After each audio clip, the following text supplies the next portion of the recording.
사도신경으로 신앙 고백 드리시겠습니다.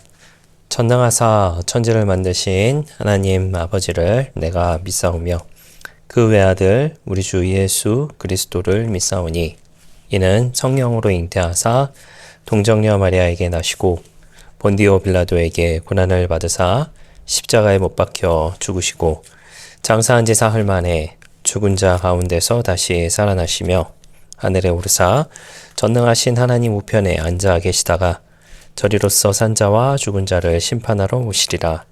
성령을 믿사오며 거룩한 공예와 성도가 서로 교통하는 것과 죄를 사하여 주시는 것과 몸이 다시 사는 것과 영원히 사는 것을 믿사옵나이다. 아멘.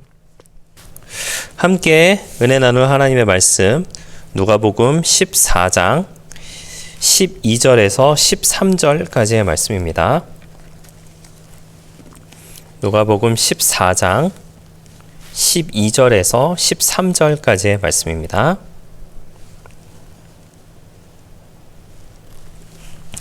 말씀을 읽어드리겠습니다. 또 자기를 청한 자에게 이르시되 내가 점심이나 저녁이나 베풀거든 벗이나 형제나 친척이나 부한 이웃을 청하지 말고 두렵건대 그 사람들이 너를 도로 청하여 내게 갚음이 될까 하노라. 잔치를 베풀거든 차라리 가난한 자들과 몸 불편한 자들과 저는 자들과 맹인들을 청하라. 아멘. 네, 할렐루야. 저는 본문의 말씀 가지고 함께 말씀의 은혜를 나누기를 원합니다. 본문의 말씀은 이제 7절에서부터 14절까지의 내용으로 하나를 볼 수 있는 것과 같은 내용입니다. 마치 그 식사 예절에 대해서 예수님께서 가르치시는 것 같은 그런 내용을 보여주고 있기는 합니다. 전체적인 내용을 이제 잠깐 좀 말씀을 드리자면요. 7절에서 청함을 받은 사람들은 높은 자리 택함을 보시고 그들에게 비유로 말씀하여 이르시되 내가 누구에게나 혼인잔치에 청함을 받았을 때에 높은 자리에 앉지 말라. 그렇지 않으면 너보다 더 높은 사람이 청함을 받은 경우에 너와 그를 청한 자가 와서 너더러 이 사람에게 자리를 내주라 하리니 그때에 내가 부끄러워 끝자리로 가게 되리라 라고 하면서 뭔가 알 수 없는 듯한 그런 말씀을 하시게 돼요. 이것은 이제 당시의 유대인들의 어떤 하나의 예절 모습 혹은 유대인들의 어떤 그 상석을 원하는 그 모습을 이제 보여주고 있는 모습으로 보여지게 됩니다. 무슨 뜻이냐면은 항상 우리가 예를 들어서 지금에 살고 있는 우리가 보자면은요, 항상 좋은 자리는 그 모임에서 가장 높은 사람을 위해서 남겨놓잖아요. 하지만 그 남겨놨을 때에 만약에 제가 제일 높은 사람일 것 같아가지고 거기에 앉았는데 만약에 저보다 더 높은 사람이 오게 된다면 결국 어떻게 됩니까? 이미 그 옆에는 다른 사람들이 다 차지하고 앉아 있었다라고 생각을 해보면 결국 내가 높은 자리에 앉을 거라고 생각해서 앉았지만 결국은 맨 끝으로 가서 앉게 되는 그런 상황을 맞닥뜨리게 되잖아요. 자리가 거기밖에 없으니까요. 남은 자리가 거기밖에 없으니까요. 이제 약간 그런 내용으로 여러분 생각하시면 이제 쉽게 이해가 되시리라 생각을 하게 됩니다. 즉, 이 말씀은 예수님께서 비유로 말씀을 하신 것인데요. 높임을 받는 것을 내가 스스로 높아지려고 하지 말고 낮은 자리에 있게 된다라면 자연스럽게 높임을 받을 것이다 라고 하는 것을 비유로 통하여서 말씀하시며 그것이 더욱더 복되다 라고 하는 것을 말씀하고 계십니다.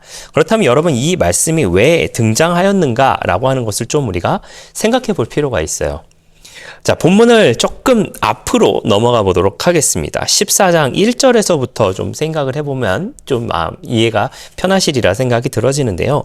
14장 1절에 이렇게 시작을 하고 있습니다. 안식일에 예수께서 한 바리새인 지도자의 집에 떡 잡수시러 들어가시니 그들이 엿보고 있더라 라고 하면서 이제 상황이 시작이 됩니다. 그 상황에서 이제 예수님께서 무엇을 하시냐면은 수종병 든 한 사람이 있는데 예수님께서 그 사람을 이제 고쳐주시는 사건이 발생을 하게 돼요. 말씀이 좀 깁니다만은 조금 읽어드리도록 하겠습니다. 2절 말씀에 주의 앞에 수종병 든 한 사람이 있는지라 예수께서 대답하여 율법 교사들과 바리새인들에게 이르시되 안식일에 병 고쳐주는 것이 합당하냐 아니하냐. 여러분 어떻습니까? 안식일에 병을 고쳐주는 것이 합당합니까? 합당하지 않습니까? 당연히 우리는 합당하다라고 생각을 하겠죠. 사람을 고치는 일인데 어떻게 그것을 안식일이라고 안 하고 그럴 수 있겠습니까? 라고 하실 수 있겠지만은 당시의 사람들 기준에서는 아주 중요한 문제였다라고 하는 것이죠. 그때의 바리새인들, 율법교사들과 바리새인들이 어떻게 했느냐? 4절 말씀에 그들이 잠잠하거늘 예수께서 그 사람을 데려다가 고쳐 보내시고 또 그들에게 이르시되 너희 중에 누가 그 아들이나 소가 우물에 빠졌으면 안식일에라도 곧 끌어내지 않겠느냐 하시니 그들이 이에 대하여 대답하지 못하니라 라고 이렇게 말씀을 하고 계십니다. 그리고 나서 이제 7절 말씀으로 이어지고 있다라고 하는 것이죠. 율법보다 중요한 것이 자비다. 율법보다 중요한 것이 사람을 살리는 것이다 라고 이야기하는 것이 바로 예수님의 말씀이셨다라고 하는 것이죠. 예수님은 율법의 형식보다 자비의 정신에 대해서 더욱더 중요하게 생각을 하셨고 바리새인들은 안식일 규정을 문자적으로 지키면서 사람을 무시했던 사람들이었다라고 하는 것이죠. 예수님은 안식일의 본래의 목적, 즉 회복과 생명을 이루려고 하셨다라고 하는 것을 우리가 볼 수 있습니다. 오늘을 살고 있는 우리도 사실은 율법의 껍데기에 집착하는 그런 모습으로 사실은 살아가고 있지 않나라는 그런 생각도 조심스럽게 하게 됩니다. 자, 그러면서 예수님께서 이제 7절 이후의 말씀으로 쭉 이어가시게 되지요. 이것은 이제 하나님 나라의 원리에 대해서 예수님께서 설명해 주고 계시는 부분입니다. 무릇 자기를 높이는 자는 낮아지고 자기를 낮추는 자는 높아진다라고 하는 말씀이 등장하게 됩니다. 그것이 오늘 읽으셨던 본문 바로 전 11절에 등장하고 있습니다.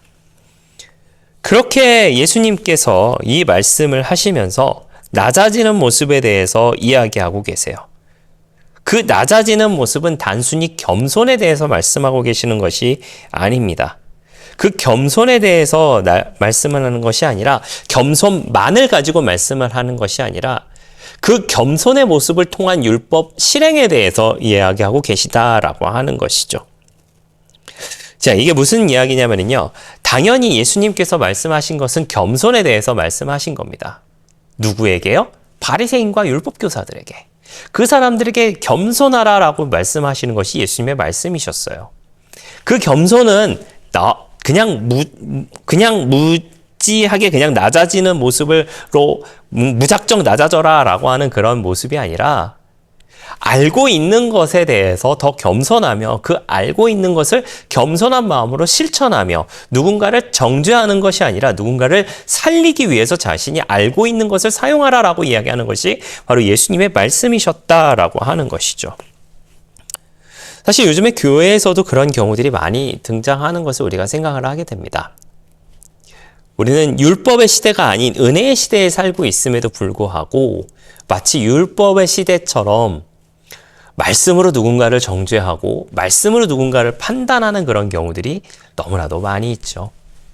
제 주변에 한번 그런 이야기를 한번 나눈 적이 있었는데 어떤 청년이었던 것 같습니다. 어떤 청년이 항상 옷도 좀 편하게 입고 오고 또 이렇게 하다 보니 많은 어른신들께서 저희 교회 아닙니다, 여러분. 저희 교회 아니고 많은 어르신들께서 그 청년에 대한 행실에 대해서 꼬집으며 또 믿음도 없는 것처럼 이렇게 말씀을 하시는 것을 한 번 들은 적이 있었어요.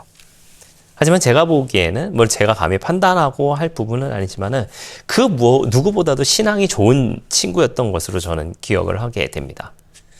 사람의 보여지는 겉모습으로 사람을 판단하는 것이 사실 우리의 모두의 모습이죠. 물론 눈에 보이는 것이 겉모습이니까 그 겉모습을 통하여서 사람을 판단할 수밖에 없는 것이 우리의 한계일지는 모르겠습니다. 다시 한번 말씀을 좀 바꿔서 이야기를 해볼까요? 만약에 어떤 사람이 정말 열심히 기도하고 교회에서 1시간, 2시간, 3시간씩 기도하는 그런 사람이 있다라고 생각을 해보세요. 여러분 보시기에는 신앙이 참 좋은 사람처럼 보이시겠죠? 하지만 그 사람이 밖에 나가면 누군가를 비난하고 누군가를 피해를 끼치고 하는 그런 사람이라고 한번 생각을 해보세요. 과연 그 사람이 정말 신앙이 좋은 사람일까요?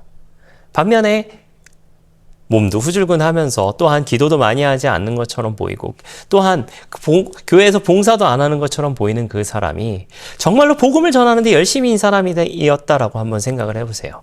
교회 안에서 보여지는 모습과 교회 밖에서 보여지는 모습이 서로 다르게 된다라고 한다면 누가 과연 신앙이 좋은 사람이냐라고 하는 건 판단 기준은 사실은 우리가 하는 것이 아니라 하나님이 하는 것이다라고 하는 것이죠. 당시의 율법교사들과 바리새인들이 그러했습니다. 내가 율법을 많이 안다. 내가 율법을 정말 철저하게 지키고 있다. 저 세리들처럼, 저 매국노들처럼 나는 그렇게 살지 않고 있다. 나는 정말 제사를 잘 지내고 있다. 나는 율법을 잘 지키고 있다. 나는 금식도 많이 하고 있다. 나는 헌금도 많이 내고 있다. 라고 이야기하는 그 바리새인들과 율법교사들을 향하여서 예수님께서 안식일날 생명을 구하지도 못하는 그 너희들의 믿음이 과연 율법을 제대로 온전히 지키는 것이냐라고 예수님께서 비난하고 계셨다라고 하는 것이죠. 그러면서 오늘 읽으셨던 본문의 말씀을 통하여서 잔치를 베푸는 자와 그리고 그것에 초대받은 그 모습에 대해서 예수님께서 이제 마무리를 짓고 계시고 있습니다. 오늘 읽으셨던 본문의 말씀을 다시 한번 읽어보시면요. 오늘 이제 14절까지 한번 읽겠습니다. 또 자기를 청한 자에게 이르시되 내가 점심이나 저녁이나 베풀거든 벗이나 형제나 친척이나 부한 이웃을 청하지 말라. 두렵건대 그 사람들은 너를 도로 청하여 내게 가품이 될까 하노라. 잔치를 베풀거든 차라리 가난한 자들과 몸 불편한 자들과 저는 자들과 맹인들을 청하라. 그리하면 그들이 갚을 것이 없으므로 내게 복이 되리니 이는 의인들의 부활 시에 내가 갚음을 받았겠음이라 하시더라라고 이야기하고 있어요. 세상의 잔치는 되갚음을 전제로 하고 있습니다. 인간관계라든가 정치라든가 인맥이라든가 뭐 이런 되갚음의 관계를 전제로 하고 있죠. 하지만 하나님 나라의 잔치는 은혜를 전제로 하고 있습니다. 사실 우리가 생각해보면 우리가 하나님께 드릴 수 있는 것이 무엇이 있겠습니까? 우리가 재물을 드린다 한들, 우리의 몸이 드린다 한들, 하나님은 우주 만물의 주인이 되시는데 뭐 제가 직설적인 표현을 하겠습니다만 과연 그게 성에나 차실까요? 아마 성에도 안 차실 것 같습니다. 하지만 그럼에도 불구하고 그런 우리를 사랑하셔서 무조건적인 사랑을 우리에게 베풀어 주셔서 은혜의 자리로 저와 여러분을 초청해 주셨다라고 하는 것입니다. 사랑하시는 성도 여러분, 우리는 누군가를 판단할 자격이 되지 않습니다. 예수님은 율법보다 자비를, 그리고 상석보다 겸손을, 그리고 대갚음보다 은혜를 강조하셨습니다. 우리는 그렇게 하나님께 초대받은 사람들이고 그렇게 하나님께 초대받은 우리들은 또 그 초대의 자리에 다른 이들을 초대할 수 있는 삶의 모범으로 살아가는 저와 여러분들 되시기를 예수님의 이름으로 부탁을 드리겠습니다. 기도하겠습니다. 좋으신 아버지 하나님 감사합니다. 저희를 주님의 자녀 삼아주시고 또 함께 예배드리게 하시니 감사를 드립니다. 예수님은 율법보다 자비를, 상석보다 겸손을, 대갚음보다 은혜를 강조하셨습니다. 우리도 그 하나님의 잔치에 초대받은 사람들로서 그 초대에 응하고 또한 다른 이들에게 그 초대를 전할 수 있는 우리 모두의 넉넉한 신앙의 모습 다 되게 하여 주시옵소서. 감사를 드리며 예수님의 이름으로 기도했습니다. 아멘. 하늘에 계신 우리 아버지여, 이름이 거룩히 여김을 받으시오며 나라가 임하시오며 뜻이 하늘에서 이루어진 것 같이 땅에서도 이루어지이다. 오늘 우리에게 일용할 양식을 주시옵고 우리가 우리에게 죄 지은 자를 사하여 준 것 같이 우리 죄를 사하여 주시옵고 우리를 시험에 들게 하지 마시옵고 다만 악에서 구하시옵소서. 나라와 권세와 영광이 아버지께 영원히 있사옵나이다. 아멘.